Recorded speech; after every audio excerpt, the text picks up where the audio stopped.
Salut à toi, bienvenue dans ce nouvel épisode de ce nouveau podcast. Aujourd'hui, j'ai l'immense plaisir, si tu es sur YouTube, de te présenter ce nouveau format de podcast. C'est-à-dire que oui, je me suis adapté à YouTube en faisant quelque chose d'audiovisuel. Oui, ce serait pas mal.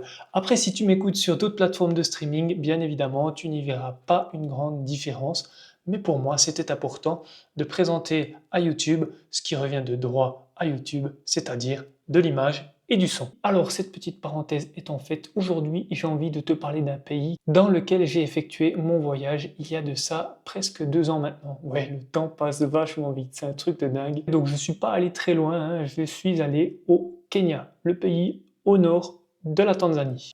Alors, le Kenya, on y est allé en pleine épidémie de variole simienne, plus connue sous le nom de variole du singe. Alors on va pas vous cacher que jusqu'au dernier moment, on s'est demandé si on allait pouvoir partir, étant donné qu'il y avait des alertes un petit peu partout en Europe. Et puis, une fois qu'on est arrivé là-bas, eh ben, on a été surpris de voir à quel point les gens étaient, une fois de plus, très relax par rapport à cette maladie. Oui, car il faut bien le dire ici, le Kenya était considéré comme un épicentre de cette épidémie. Mais comme par hasard, aucune mesure, aucune affiche même à l'aéroport, alors que l'aéroport c'est certainement un des lieux du monde où tout peut transiter le plus facilement possible, tout particulièrement les maladies, et rien, pas un signe de cette maladie à l'horizon, même pas dans les hôtels bien évidemment. Bon, pour être honnête, vous dire que je m'y attendais pas serait vous mentir, parce que je commence à avoir l'habitude dans ce genre de pays.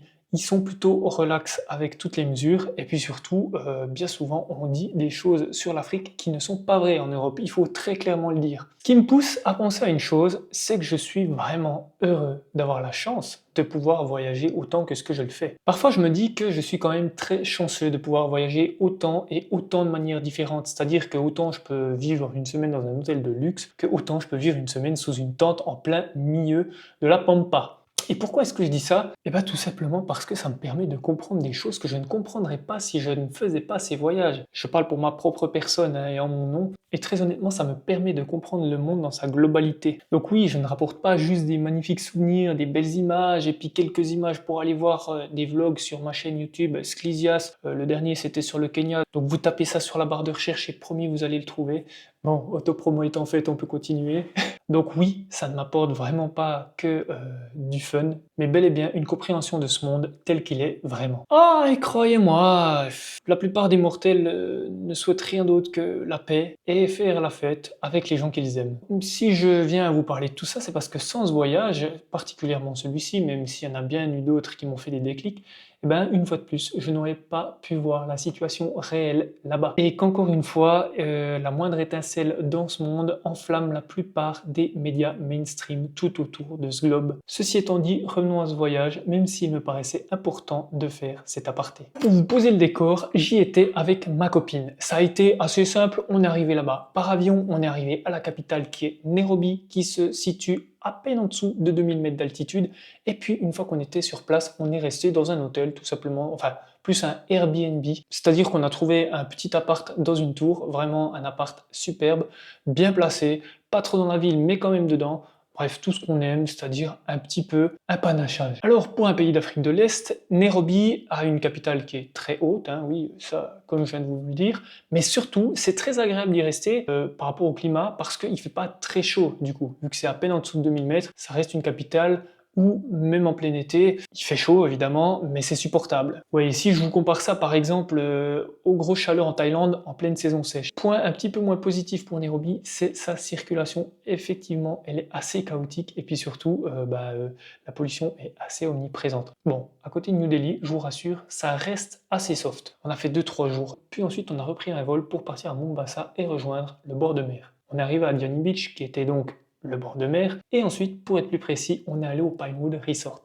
D'ailleurs, pour tous ceux qui souhaitent aller au Kenya et plus précisément à Diani Beach, vous pouvez retrouver mon vlog sur le Kenya sur ma chaîne YouTube, toujours Sclisias Kenya, vous trouverez, c'est promis. Après s'être reposé et s'être un petit peu relaxé, on est parti faire un safari de 3 jours. Moi, je vous recommande pas de faire plus de 4 jours, allez, 5 jours si vous êtes un immense passionné des animaux. Pourquoi? Parce que en fin de compte, vous allez voir que si vous êtes dans un pays grand comme le Kenya, il y a plein d'autres choses à faire et bien souvent, vous aurez 2 semaines, 3 semaines maximum pour voyager. Donc si vous perdez votre temps à être au safari, à moins que vous soyez vraiment un grand fan d'animaux, Bah, je vous le dis clairement, ça vaut pas le coup de trop perdre son temps à rester des jours et des jours dans une Jeep, à se faire trimballer à gauche, à droite, bien que la formule que nous avions pris était vraiment top. Je m'explique, on a fait bien évidemment de la voiture, comme la plupart des safaris, mais on a également fait un safari de nuit, ça pour moi c'était une première, et puis une deuxième première, c'était un safari à pied. Donc on est allé marcher au bord d'un lac qui était rempli d'hippopotames et de crocos, et je vous garantis que c'était bien sympa parce qu'on a pu voir et évoluer au milieu de ces animaux. Je dois vous dire que j'ai eu un immense coup de mélancolie quand je me suis retrouvé face à ce lac qui était au pied du Kilimandjaro, littéralement juste avant la frontière tanzanienne. Il me suffisait de prendre une jeep durant la nuit et puis de faire quelques kilomètres pour franchir la frontière. Bien évidemment, je ne l'ai pas fait, mais on allait se coucher avec ce Kilimandjaro à vue et ensuite on s'est levé avec le Kilimandjaro aussi en vue. Donc c'était assez incroyable. Franchement, je trouve juste ça magnifique quand vous avez les animaux, la savane, encore un petit cours d'eau qui vous passe devant, avec ce petit lac, et puis vous avez le Kilimandjaro en toile de fond, c'est juste magique. Ça, c'est l'Afrique telle qu'on l'aime, quoi. J'ai pas envie d'en dire trop, mais je vous parle pas encore des animaux qui passaient au petit matin, là, les troupeaux d'animaux qui venaient boire dans le lac, quoi. C'était vraiment, on avait l'impression d'être dans le Roi Lion, quoi. Un truc de fou. Durant ce safari, j'ai oublié de vous dire un truc, mais on a rencontré deux Français de Paris qui étaient un couple de cinquantenaires, hein, on va dire environ. Et puis on a énormément sympathisé avec eux, ils étaient vraiment très cool, on était sur la même longueur d'onde sur plein de trucs, c'était vraiment chouette de rencontrer des gens comme ça. Et c'est aussi ça que j'adore en voyage, c'est que vous faites pas juste des rencontres. Alors oui, la plupart c'est quand même ça, il faut l'avouer. Vous faites des rencontres random et puis c'est tout. Mais là, on a fait des rencontres de personnes avec qui on est encore contact aujourd'hui, qui nous ont dit voilà, si vous venez à Paris, n'hésitez pas à nous contacter, on vous héberge. Et nous, on a dit inversement, s'ils venaient en Suisse, bien évidemment. C'est ça qui est cool, c'est de pouvoir un peu créer un réseau international, des liens avec des gens qui sont un petit peu comme vous en fait compte, hein, et croyez-moi, on se ressemble quand même un petit peu tous. On a eu le droit à un spectacle assez impressionnant durant ce safari, donc on dormait autour de ce lac là dans une espèce de mini réserve où c'est nous qui étions en réserve, c'était assez cool. Donc on était entouré par les animaux durant la nuit, il y avait un ranger, deux rangers, voire trois rangers qui tournaient tout autour du camp pendant la nuit. Et puis évidemment ils étaient armés, hein, parce que voilà, il faut quand même pouvoir faire des tirs de sommation, c'est pas pour tirer sur les animaux évidemment, en priorité on évite de faire peur aux bêtes si vraiment elles venaient à s'approcher un peu trop. Mais bref, le spectacle un petit peu sympa, c'était qu'on a pu voir une lionne en pleine chasse de nuit. Alors malheureusement, on l'a pas vu vraiment chasser, mais on l'a vu traquer. Donc vraiment, elle marchait là très majestueusement. Vraiment, elle faisait rouler des épaules là et tout, c'était vraiment stylé. Et puis on a vu son lionceau qui marchait derrière, qui traînait la patte, c'était vraiment trop chou. On a vu aussi des immenses éléphants, vraiment les éléphants d'Afrique, les vrais quoi, ceux qui sont énormes. Et puis du coup là c'était vraiment aussi très sympathique de pouvoir voir ça de nuit, impressionnant. Avec les jeeps on faisait pas tant les malins là au milieu. On avait bien entendu l'interdiction de descendre là à travers parce qu'on se serait fait bouffer. Et puis même les jeeps faisaient pas, même les rangers dans les jeeps faisaient pas les malins parce qu'un éléphant qui vous charge, déjà un éléphant d'Asie ça fait mal, mais un éléphant d'Afrique, je vous laisse imaginer que c'est encore autre chose. Je vous rassure, les éléphants ne sont pas censés charger, mais bon, parfois l'être humain est un peu trop curieux, ici approche trop, et puis voilà, ça fait des étincelles. On verra aussi le matin avant de quitter donc cette superbe réserve où on aura passé la nuit dans une espèce de tente de luxe. Évidemment, on avait un grand lit dedans. Vraiment, ça change de ma petite tente de montagne où je dors dans un sac de couchage qui tient jusqu'à -15 pour pas me geler les miches.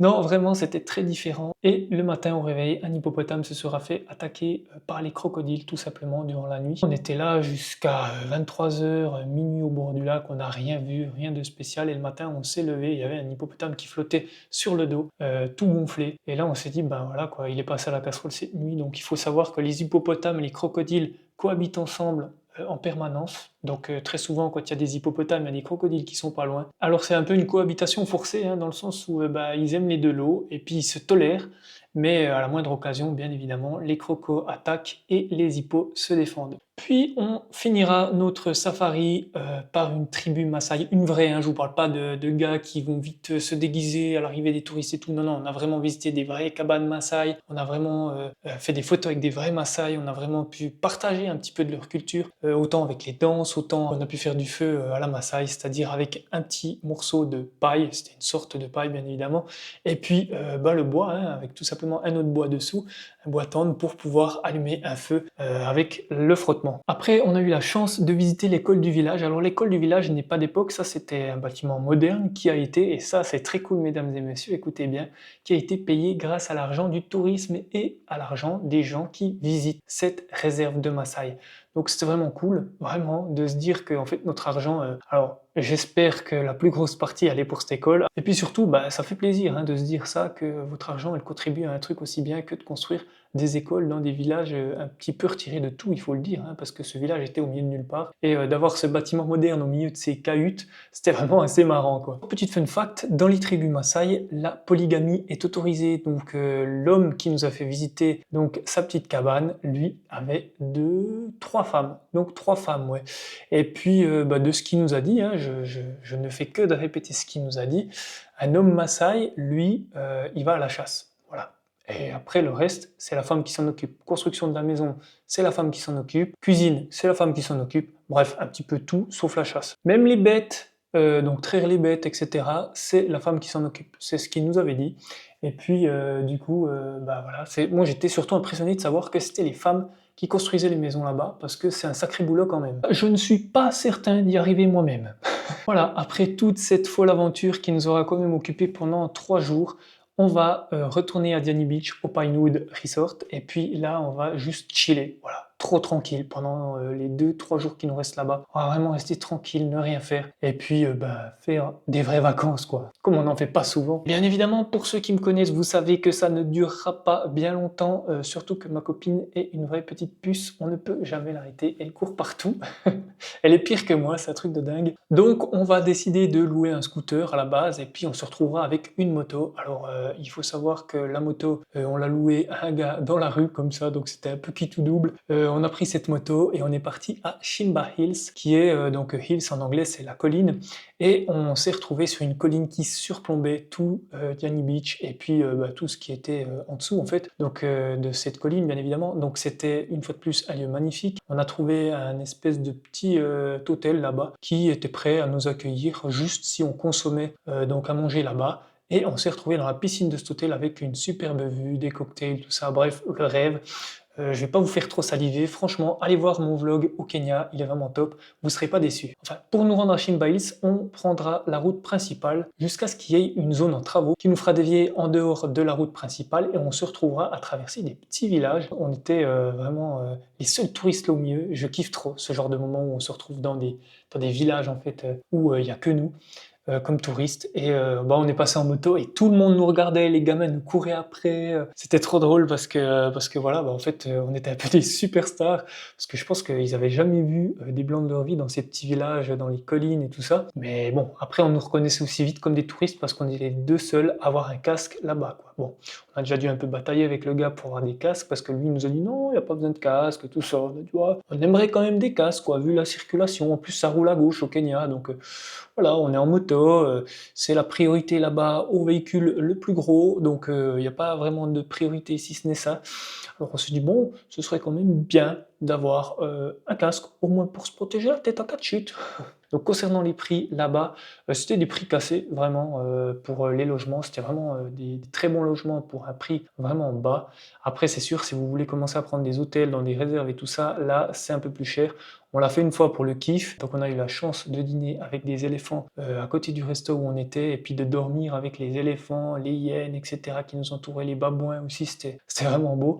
On nous a même dit, quand on était dans cette réserve, de ne pas sortir la nuit sans appeler le ranger depuis la chambre, parce qu'il y avait, pas que je vous dise de bêtises, une lionne ou un jaguar qui traînait par là, et du coup ça pouvait être dangereux pour nous de sortir sans un gardien armé avec nous. On aura encore la chance de rencontrer un Kenyan là-bas, donc je ne vais pas vous donner son nom parce que bon, c'est pas très pertinent pour ce podcast, qui nous fera visiter son village. Donc une fois de plus, on va se retrouver les seuls touristes là.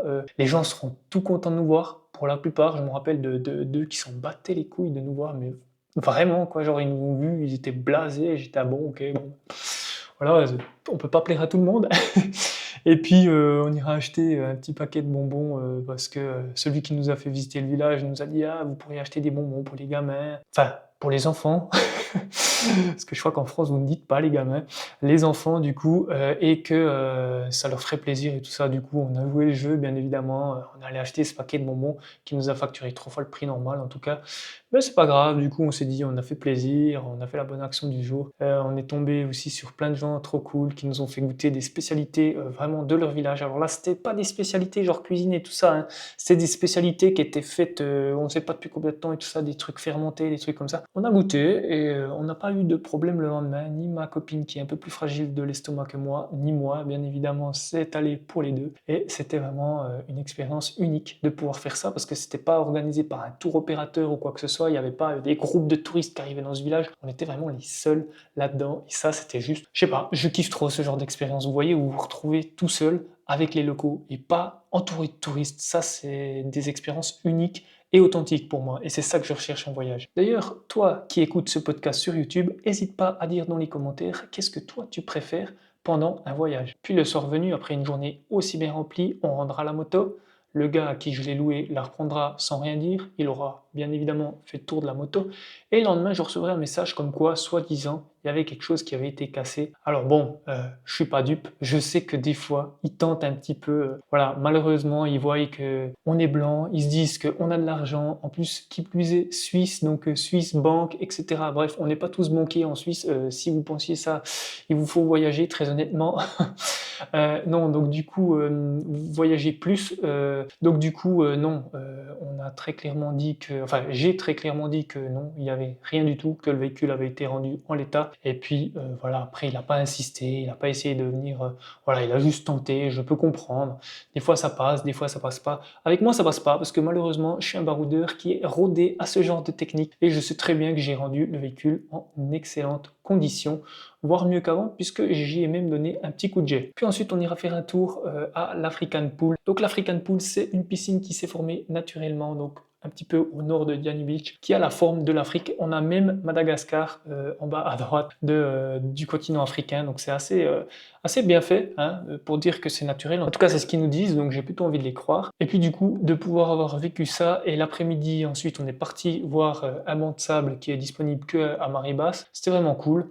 Ensuite, on est revenu et puis là, on a fait nos affaires parce que le lendemain, et oui, mesdames et messieurs, toutes les bonnes choses ont une fin, on faisait nos bagages pour repartir à Nairobi. Oui, déjà. Notre arrivée à Nairobi se fera assez rapidement puisque une fois qu'on aura atterri, on prendra direct un Uber pour pouvoir partir à notre Airbnb qui sera lui-même très proche de l'aéroport international duquel on décollera le lendemain à 5 heures, donc la nuit sera vraiment très courte. Mais bref, ça c'est une autre histoire. Et puis on va se retrouver surtout face à une réserve parce qu'il faut savoir que d'un côté de Nairobi, il y a une réserve naturelle et puis pour protéger et les habitants et les animaux, il y a vraiment un grillage, voire deux grillages qui sont installés sur toute la longueur. Enfin, je sais pas jusqu'où ça allait, mais en tout cas à perte de vue de notre tour et on était au 13e étage si je dis pas de bêtises. Et puis on avait plutôt bien dormi dans cette tour, c'est dommage qu'on n'y ait passé qu'une nuit. Voilà, j'espère que ce podcast t'a plu, que tu as appris quelques petites choses. N'hésite pas à me dire en commentaire si tu aurais voulu que je parle plus de choses ou moins de choses si tu m'écoutes sur YouTube.